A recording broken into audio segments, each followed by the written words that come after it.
السلام عليكم. الملاحدة دائما بيسألوا لماذا حجم الكون ضخم؟ وما فائدة هذا الحجم بالنسبة لنا؟ طبعا ده سؤال سطحي، لأن عدم العلم ليس علما بالعدم. مش معنى انك مش عارف فايدة حاجة ان الحاجة دي ليس لها فائدة، لكن سبحان الله مؤخرا ظهرت معجزة اكتشفنا من خلالها بعض فوائد حجم الكون، وهي معجزة العطالة أو القصور الذاتي. العطالة أو أنيرشا اللي هي مقاومة الجسم لأي تغير في حركته، يعني الجسم المتحرك هيفضل متحرك ما لم تأتي قوة تغير من حركته، والجسم الساكن هيفضل ساكن ما لم تدفعه قوة للحركة. يعني أنت مثلا ركبت عربية وفجأة العربية وقفت، إيه اللي هيحصل؟ جسمك هيندفع لقدام. تتوقف قوة القصور الذاتي أو العطالة على الكتلة. المدهش اللي اكتشفوه العلماء إن العطالة في عالمنا لو كانت أقل مما هي عليه الآن لاستطاعت أقل نسمة هواء إنها تحرك أكبر الصخور، ولما استطاعت الصخور مقاومة أقل جهد يبذل عليها. في عالم كهذا نصبح معرضين للقصف من كل الأشياء، ولو كانت العطالة أكبر مما هي عليه الآن لما استطعنا تحريك مجرد الإصبع إلا بجهد بليغ، ولو استطعنا تحريكه سيصبح التحكم في اتجاهه وسرعته شيء خيالي. وده معناه أننا لن نتحرك أو نقوم بأي نشاط يذكر، ولن يغادر الإنسان الأول مكان ظهوره، ولن تغادر الأجنة إذا فرضا تشكلت الأرحام إلا بجهد بليغ. لذلك من المثير أن مقدار العطالة أو القصور الذاتي الذي نحتاج إليه مطابق لما عليه الآن، لكن الأمر الذي أدهش الفيزيائيين أن مجرة ضرب التبانة لا تشارك في العطالة إلا بمقدار 1/10 في المليون، بينما كتلة الأرض لا تشارك إلا بمقدار 1/1000 في المليون. فالعطالة المثالية والقصور الذاتي المثالي الذي نحيا عليه الآن هو من ثمار كتلة الكون ككل. مجموع كتلة الكون هو الذي يتيح لنا أن نمارس كل أنشطتنا، فوجود الإنسان يعتمد من بين ما يعتمد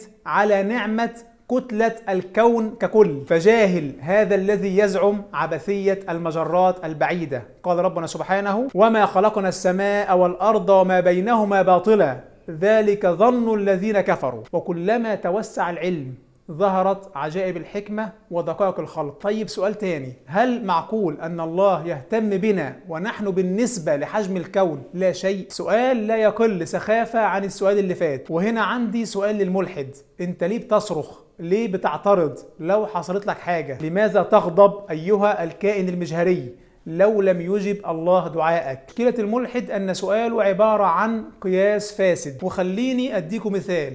عندنا ملك من الملوك ولله المثل الأعلى، عنده ملايين الأفدنة وعنده ابن، كتب وصية لابنه بما ينفعه وما يضره.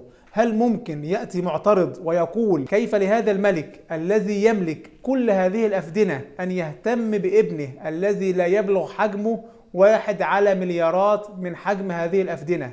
هل هذا اعتراض عقلي؟ افتراض ان ضخامة حجم الشيء مؤثر في المسألة ده افتراض مضحك. ليست العبرة بالحجم، وإنما العبرة بالقيمة والمعنى. فالأخلاق مثلا بلا حجم، لكنها مقياس التفاضل بين أفضل الناس وأحقر الناس. ولو كان للحجم في ميزان الله عز وجل أدنى اعتبار لكانت السماوات والأرض أولى بحمل الأمانة. ثم إن الحيتان أضخم من الميكروبات بمليارات المرات، فهل هذا يعني أن الحوت أهم من الميكروب؟ وما معنى كلمة أهم هنا؟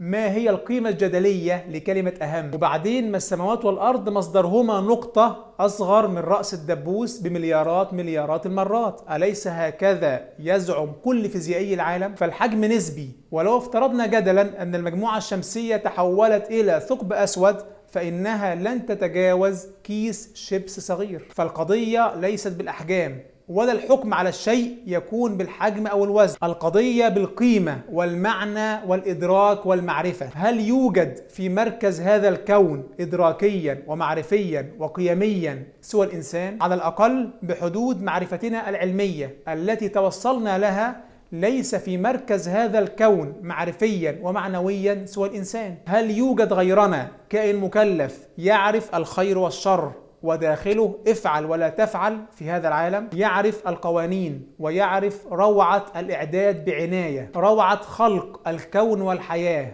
وانعكاس ذلك على قضاياه الدينية وتدبره لحقيقة وجوده ومعنى تكليفه. لا يختلف العلماء على أن الإنسان هو مركز هذا الكون إدراكيا ومعرفيا وقيميا ومعنويا، وهو من البداية مركزه دينيا شاء الملحد أو أبى.